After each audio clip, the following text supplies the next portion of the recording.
Hello student. काफ़ी बच्चों का ऐसा था कि सर ये मैथ्स बहुत टफ लग रहा है। ठीक है, तो मैंने इसके लिए एक चीज़ सोची है और आपको ये बहुत ज़्यादा हेल्प करेगी। तो एक बार शुरू करते हैं, फिर आपको पता चलता जाएगा कि कैसे ये चीज़ें आपको हेल्प करने वाली है, right. So first of all let me tell you कि यहाँ पे देखिए, मैंने सीधा ये एनालिसिस वाला पेज खोला है। ठीक है, एंड आपके पास ये बुक होगी या कोई भी बुक होगी, कोई फ़र्क नहीं पड़ता है। ये एनालिसिस एक बार आप देख लीजिए, मेरे पास 2016 तक का है। आपको इंटरनेट पे वगैरह पे बहुत आगे का भी मिल जाएगा। ठीक है, तो एक चीज़ बहुत ध्यान से सुनिए आप लोग। यहाँ पे पता है, ये बहुत इंपॉर्टेंट पार्ट होता है।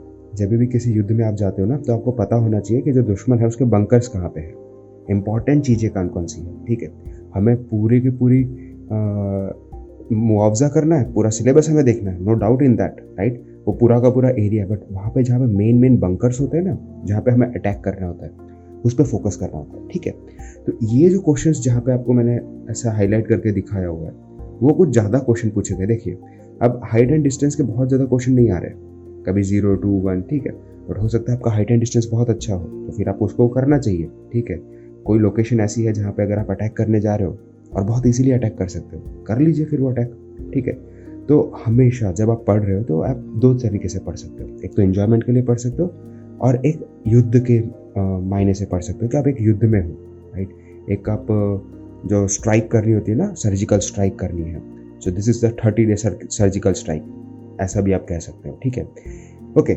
नाउ, तो अब क्या करना है, सबसे पहले आपने ये चीज़ देखी। अब ये सारी चीज़ें मैं आपको एक और बात स्टार मार्क करके बता देता हूँ कि ये जो मैं आज बताने वाला हूँ ना तरीका, वो तरीका अगर आपके पास टाइम है तो इसको मत यूज़ करो। अगर आपके पास टाइम है तो आप एक प्रॉपर प्रोसीजर फॉलो करो। ये तो टाइम नहीं है आप लोगों के पास और बहुत ज़्यादा टेंशन हो रहा है और बहुत ज़्यादा कंसर्न हो आप लोग कि सब कुछ आता है, जीएटी मेरा बहुत अच्छा है, बट कहीं ना कहीं मैं मैथ्स के वजह से मुझे ऐसा लग रहा है कि मेरा सिलेक्शन नहीं होगा। तो ये उन लोगों के लिए शॉर्टकट ट्रिक्स है, ये कुछ जुगाड़ है। ठीक है, जो आपको डेफिनेटली हेल्प करेगा, राइट। और जिनके पास टाइम है वो डेफिनेटली इन सब चीज़ों में कम ही पड़े स्टार्टिंग में। चलिए, तो अब मैंने सबसे पहले क्या किया कि सपोज़ कि ये मैंने इंपॉर्टेंट चीज़ें निकाल ली। अब पढ़ने का तरीका मैं काफ़ी बार बता चुका हूँ कि ये तरीका आप लोग से काफ़ी बार छुपाया जाता है। बहुत सारी कोचिंग इंस्टीट्यूट है, बहुत सारे टीचर्स हैं जो छुपाते हैं। रीज़न क्या है कि अगर आपको ये तरीका पता चल गया ना, तो ऑलमोस्ट कोचिंग इंस्टीट्यूट में थोड़ा सा दिक्कत आएगी।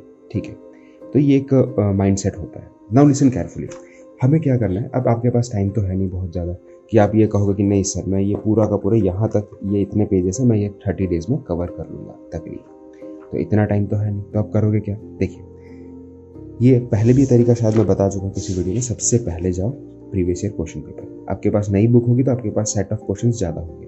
हो सकता है आपके पास प्रीवियस ईयर क्वेश्चन पेपर की ही बुक हो, अगर है तो बहुत अच्छी बात है, नहीं है तो जो है उससे काम चलाओ पहले। ठीक है, जो भी रिसोर्सेज हमारे पास है सबसे पहले उसको यूज़ करो। किताबों का ढेर नहीं करना है। ठीक है, काफ़ी स्टूडेंट होते हैं कि अच्छा यहाँ पे किसी ने कुछ कह दिया तो वो खरीद लिए। So don't waste your money and your parents money actually, right. Now listen carefully, तो आप क्या करोगे, सबसे पहले प्रीवियस ईयर क्वेश्चन पेपर लोगे, उसको देखना स्टार्ट करो। देखो मैं तरीका बता रहा हूँ आपको। ठीक है, भले आप किसी भी बैकग्राउंड से हो, साइंस आर्ट्स मैथ, मतलब किसी भी बैकग्राउंड से हो, ठीक है, कॉमर्स बैकग्राउंड है, आर्ट्स से, कहीं से भी, ये तरीका सबके लिए काम करेगा। नाउ मान लीजिए कि मैंने ये पढ़ा question, if A and B are any two set then what is the value of this this this. अब मुझे नहीं पता ये क्या है, तो सबसे पहले मेरा काम क्या होगा, तुरंत जाओ। मुझे नहीं पता तो अगर पता है तो वैल एंड गुड, क्योंकि मैक्सिमम स्टूडेंट्स को पता होगा जिन्होंने डिसेंट तरीके से तैयारी की होगी। नहीं पता तो यहाँ पे थियरी में दिया होगा बेसिक चीज़ें।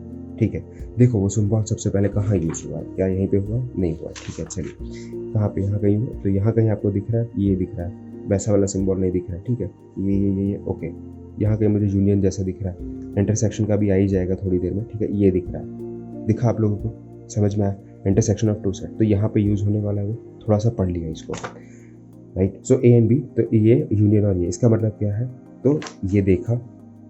ठीक है, अगर ये नहीं देखना है तो पहले आप क्या करो, सॉल्यूशन देख लो सीधा कि ऐसा कुछ लिखा है तो कॉम्प्लीमेंट ऑफ बी ये। ठीक है, ये बहुत बेसिक तरीका है एंड आप सीधा जाओगे 33 क्वेश्चन पे, राइट। सो 33 क्वेश्चन पे आप चले गए, ओके। यू सी कि ये भाई इसका आंसर तो ऐसा ऐसा किया है कि here A and B are any two set, दो सेट है, and U is a universal, ये यू यूनिवर्सल है। तो जब आपको इस तरीके से पूछा तो आंसर ये आ रहा है, ए आ रहा है। ठीक है, ना आंसर क्या देख लिया आपने, तो आपने देखा ए इज़ द आंसर। अगर आपको यहाँ पे समझ में आ गया तो बहुत अच्छी बात है, अगर समझ में नहीं आया तो आपको थोड़ा सा थियरी देखना है। अच्छा, अब ये उस वक्त ना करना हो तो आप जल्दी से क्या करें, ये पढ़ो, ठीक है, ये दूसरा तरीका बता रहा हूँ, ये पढ़ो। अच्छा, ये समझ में आ गया, चलो आगे बढ़ो। ये पढ़ा, सपोज ये समझ में नहीं आया, सो डेंट, देखिए एक बहुत ही इंटरेस्टिंग चीज़ बता दो, ये क्या है, कार्डियलिटी, समझ में आया। कार्डियलिटी अगर आपने समझ लिया ना, ये क्या है देखो, मैं अभी अब दिखाता हूँ 21 सेकंड, ये रहा कार्डियलिटी। कब पूछा गया, 2012 में, 2013 में। समझ में आ रही बात है, चीज़ें रिपीट होती है, ठीक है। मैं एक और वीडियो बनाऊंगा किस तरीके से क्वेश्चन पेपर बनाया जाता है, ठीक है, क्योंकि मैं भी आर्मी में रह चुका हूँ, मैंने भी क्वेश्चन पेपर बनाए हैं, राइट। तो मुझे पता है कि किस तरीके से हम क्वेश्चन पेपर बनाते हैं। अब हालांकि मैं कोई सीक्रेट रिवील नहीं करने वाला हूँ, बट वो सब जगह फॉलो होता है, चाहे वो JEE की एग्ज़ाम हो या कोई भी एग्ज़ाम हो, एक पैटर्न फॉलो होता है, ठीक है। चलिए अब आते हैं, बेसिकली ये चीज़ आपको समझ में आ गई। अच्छा, तो ये समझ में आ गया, और सपोज ये क्वेश्चन आपको समझ में नहीं आया बिल्कुल पढ़ने के बाद, लीव इट, इसको छोड़ के आगे बढ़ जाओ, इतना टाइम नहीं है कि इसको ज़्यादा टाइम दिया जा सकता। समझ में आई, ओके। ऐसा कर करके आप सारे क्वेश्चंस पढ़ेंगे एक बार। अब पढ़ने के बाद क्या होगा कि चलो आपने पढ़ तो लिया, अब क्या करेंगे, पढ़ने के बाद जैसे मान लीजिए 30 डेज है, सपोज मैं आपको दिखाता हूँ, आज 1 तारीख है सपोज, ठीक है, 1 तारीख है, आपने क्या किया, चैप्टर नंबर 1। अब आप 2 चीज़ें कर सकते हो, 30 डेज है, 30 टॉपिक्स है, एक दिन से उठा लीजिए, बट फिर भी मैं ये कहूँगा पहले कौन सा उठाना, वो टॉपिक्स उठाना पहले जो ऑलरेडी पूछे गए हैं ज़्यादा। बट सपोज मैं एक समझाने के तौर पे आपको बता रहा हूँ कि मैंने पहला चैप्टर उठा लिया, आज मैंने कर लिया। इसी तरीके से इतने ही क्वेश्चन करने, ज़्यादा अभी नहीं करने हैं। अब मैं आपको ये बोलूँ कि 33 और ये कितना है 50, मान लो 30 - 50, 20 क्वेश्चन भी अगर आप कर रहे हो रोज के, इतने नहीं कर सकते आप लोग, ठीक है। तो अब 20 क्वेश्चन आपने किए, किसी में ज़्यादा होंगे, ओके, किसी में ज़्यादा होंगे, 40 होंगे, इतने क्वेश्चन आपने कर लिए। अब दूसरे दिन है ना, दूसरी तारीख को थोड़ा सा लोड आपको ज़्यादा हो, बट मैं आपको बता दूँ 3-4 दिन में वो चीज़ें बहुत कम हो जाएगी। चैप्टर 2 उठाओ, सपोज चैप्टर 2 ले लिया मैंने, ठीक है, रैशनल एंड फंक्शनल ले लिया, ठीक है। उसके बाद relations and function, sorry, now relation and function जब मैंने ले लिया तो मान लीजिए उसके भी 20 क्वेश्चन सपोज, या 40 क्वेश्चन, तो ये तो उस दिन कर लिए। अब ये 20 क्वेश्चन करने में हो सकता है आपको 2 घंटे भी लगे, 4 घंटे भी लगे, वो आपके ऊपर है, वो आपकी ग्रास्पिंग पावर पे, वहाँ पे हम कुछ भी नहीं कह सकते, राइट। तो अब आ गया कि ठीक है चलो ये कर लिया, उसके बाद क्या करना है, ये करने के तुरंत बाद ये वाला उठा लेना, ये वाला पीछे वाला उठाना, मतलब चैप्टर की, ठीक है। बस ये कुछ टाइम आपने दे दिया, तीसरे दिन आ गए, तीसरे दिन आएंगे, 3rd चैप्टर उठा लिया, फिर 20 क्वेश्चन आ गए। अब क्या करना है, ये करने के बाद ये भी करना है और ये भी करना है। थोड़ा सा स्टार्टिंग में टाइम जाएगा और डेफिनेटली 30 डेज तो आप लोग दे सकते हो, थोड़ा सा एक्स्ट्रा पढ़ के, ठीक है। तो ये कुछ तरीके होते हैं और इसी तरीके से आप 30 डेज में 30 टॉपिक खत्म कर दो, ठीक है। बट ज़्यादा टाइम किसको देना है, जो ज़्यादा है।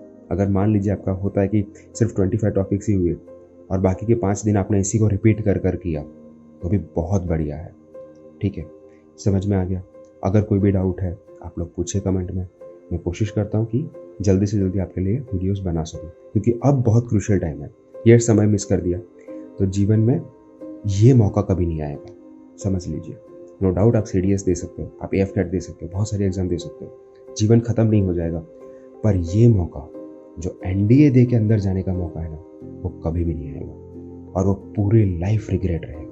तो इस रिग्रेट से अगर आपको बचना है तो मेहनत कर लीजिए, दे दीजिए ये 30 डेज अपने आप, खुद के लिए पढ़िए, सारी चीज़ें छोड़ दीजिए, सारी दोस्ती यारी बाद में, कोई दोस्ती यारी काम नहीं लगती एक पॉइंट ऑफ टाइम के बाद, ठीक है। मैं दोस्तों के खिलाफ नहीं हूँ, बट मैं बहुत रियलिटी बता रहा हूँ, ठीक है। हम इस स्टेज से गुजर चुके हैं। Thank you so much. जय हिंद, वंदे मातरम।